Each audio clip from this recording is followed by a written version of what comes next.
So today I want to talk about something that I believe is the most important geopolitical crisis unfolding in the world right now. It is not the temporary spike in prices at the gas pump. It is not the wave of flight cancellations you are seeing on the news.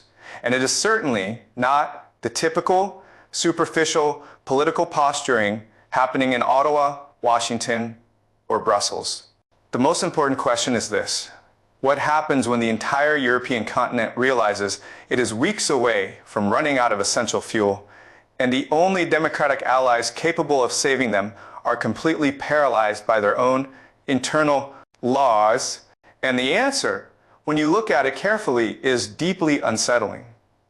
The Western world is walking blindly into a catastrophic energy collapse. It cannot pivot back to Russia. It cannot force open the Strait of Hormuz, and it cannot magically build pipelines overnight. And today I want to explain exactly why, step by step, in simple, easy to understand English. So let's begin. To understand why the events of the last few weeks are so dangerous, we have to look at the underlying pattern of how nations secure their survival. Because in geopolitics, energy is not just a commodity. Energy is blood. Without it, economies die, militaries stop moving, and societies fracture. Think about the year 2022. That crisis started in February, when Russia launched its full-scale invasion of Ukraine, and suddenly, the European Union woke up to a terrifying reality. For decades, Europe had built its entire industrial model on the assumption of cheap, uninterrupted pipeline gas from Moscow. When those flows collapsed, panic set in. Prices skyrocketed.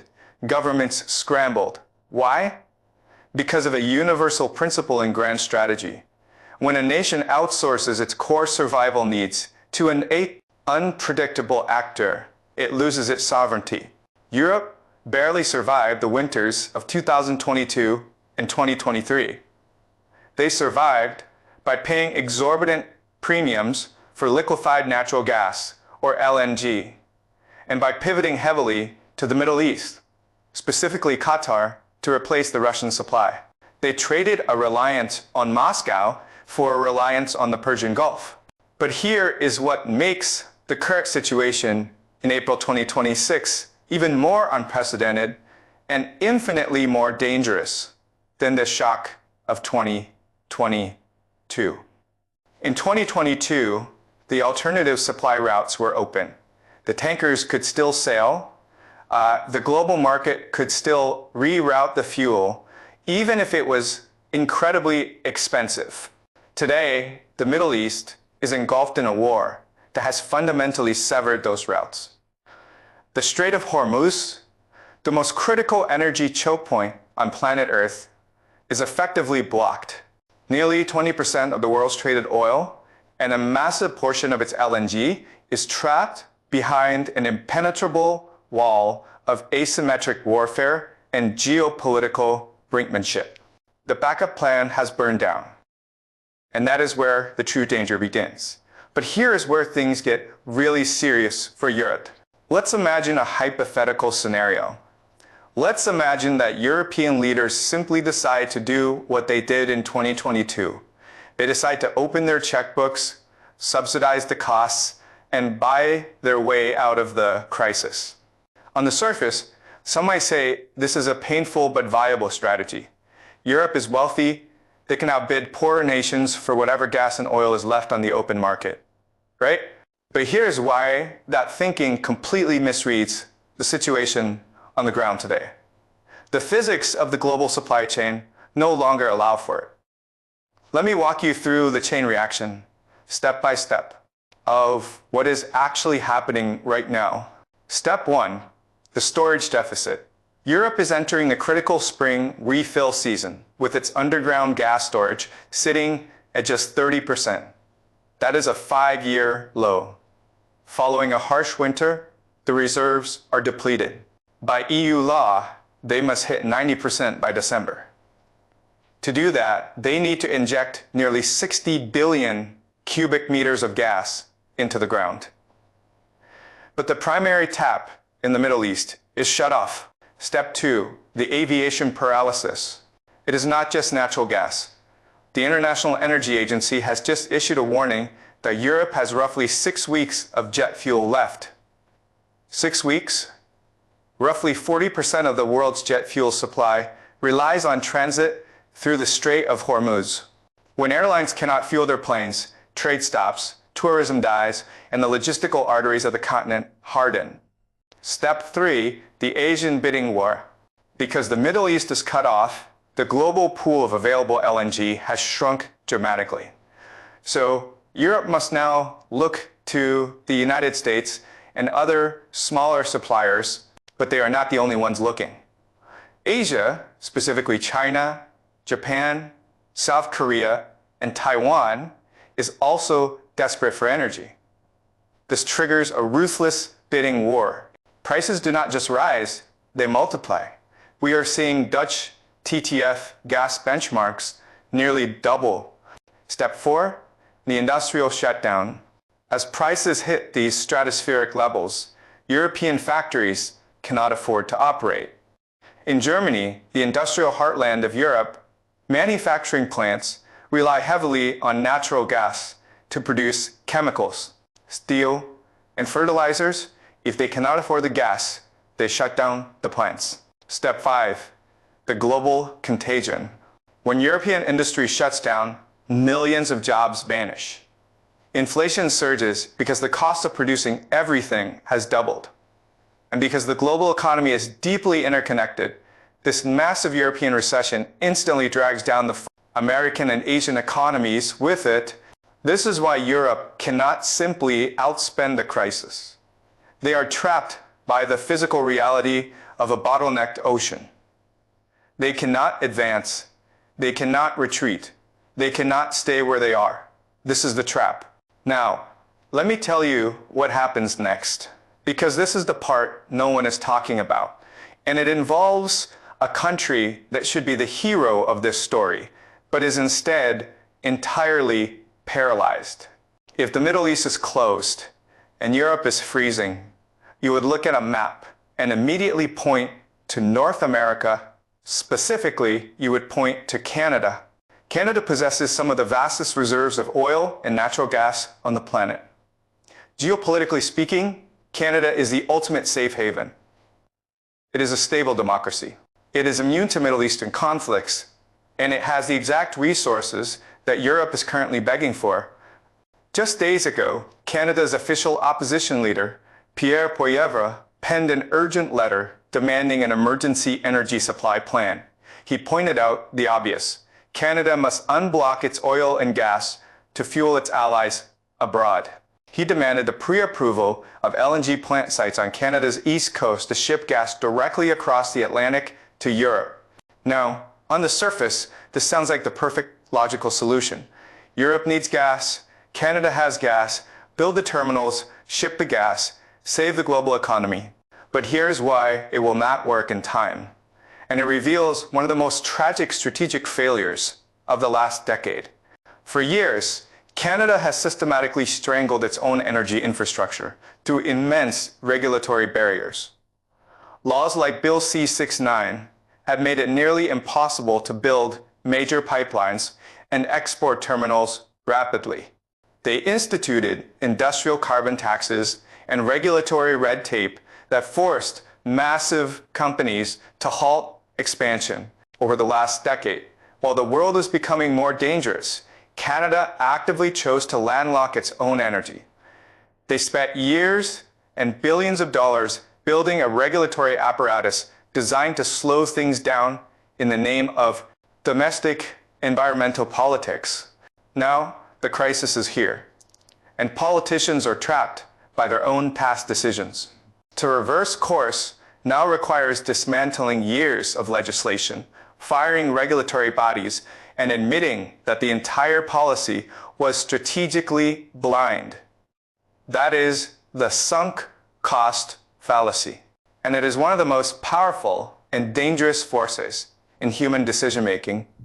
It is the psychological trap, where leaders refuse to abandon a failing strategy because they have already invested so much political capital into it. In 2016, Canada had a window to become an energy superpower. 10 years later, they have billions of barrels of energy, but absolutely no rapid, large-scale way to move it off their eastern shores to the allies who desperately need it.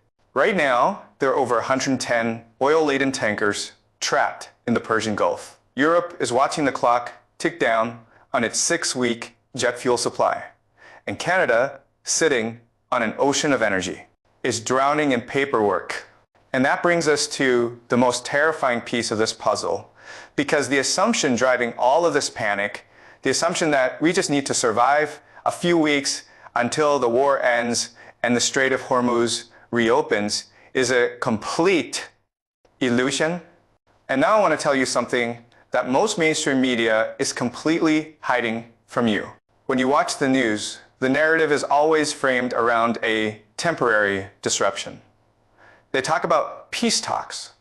They talk about naval task forces clearing the strait. The underlying assumption is that once the shooting stops, the oil and gas will immediately start flowing again. But here is the shocking reality. The damage in the Middle East is not just a maritime blockade. The physical infrastructure has been decimated. According to the International Energy Agency, over 80 key energy assets in the region have been damaged by the conflict. Out of those 80, more than 1/3 are severely or very severely damaged. Let me say that again. Over 1/3 of the critical infrastructure required to pump, process, and ship the region's energy has been severely damaged. This is not a traffic jam in the ocean. This is the destruction of the refinery machinery itself. Even if a perfect, miraculous peace treaty was signed tomorrow morning, the energy is not coming back online next week. It is not coming back next month. The head of the IEA stated on the record just a few hours ago that it will take up to 2 years to gradually rebuild and return to pre-conflict production levels. 2 years. Do you understand the implications of that number? Europe has 6 weeks of jet fuel. They need 60 billion cubic meters of gas before December, and the primary infrastructure that was supposed to supply it will take 24 months to repair. This hidden truth changes everything. It means the global energy shortage is not a spike. It is a new, brutal plateau. Every single economic forecast you have seen for the next 2 years is wrong. The baseline cost of moving goods, heating homes, and flying planes has fundamentally shifted, which leads to the ultimate question. If Europe is out of time, if the Middle East is structurally broken, and if Canada is trapped in regulatory paralysis, how does the West survive this? This energy crisis does not exist in isolation. It is connected to everything else happening in the world right now. It is connected to inflation, to political instability, and to the shifting balance of power in the Pacific. When energy becomes scarce, nations do not become cooperative. They become ruthless.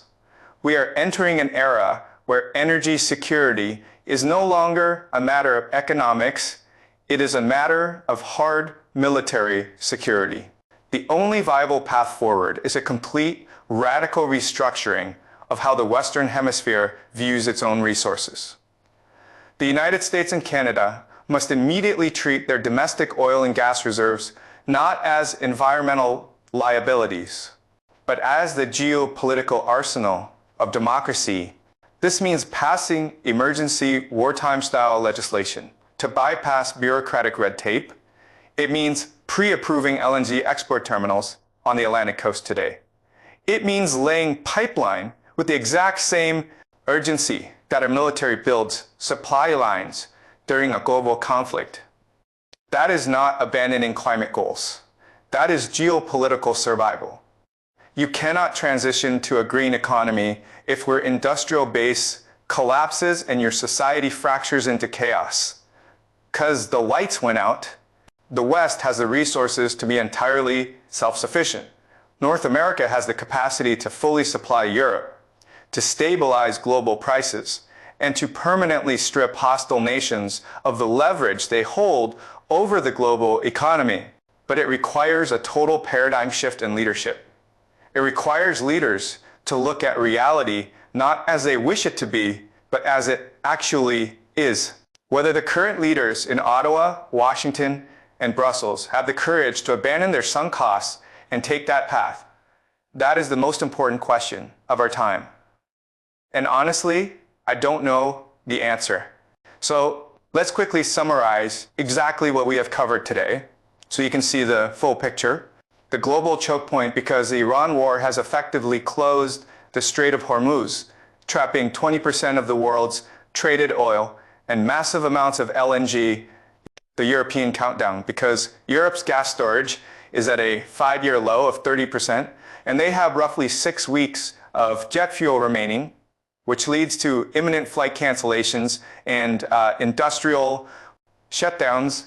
The bidding war, because Europe must now compete directly with Asian markets for scarce alternative supplies, which leads to skyrocketing global prices that will crush developing nations.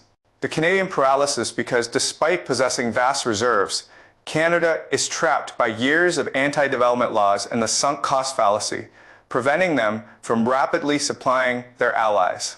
The 2-year reality, because over 80 key energy assets in the Middle East have been physically damaged, which leads to the chilling reality that this crisis will not end when the shooting stops. And it will take up to 24 months to repair. If you want to understand the geopolitical forces shaping our world, make sure you subscribe for more analysis on global conflicts, explained in simple English. And I want to hear from you. Tell me in the comments, do you think Western governments will successfully bypass their own environmental regulations to solve this energy crisis, or will they let the system crack first? And thank you for watching. See you in the next one.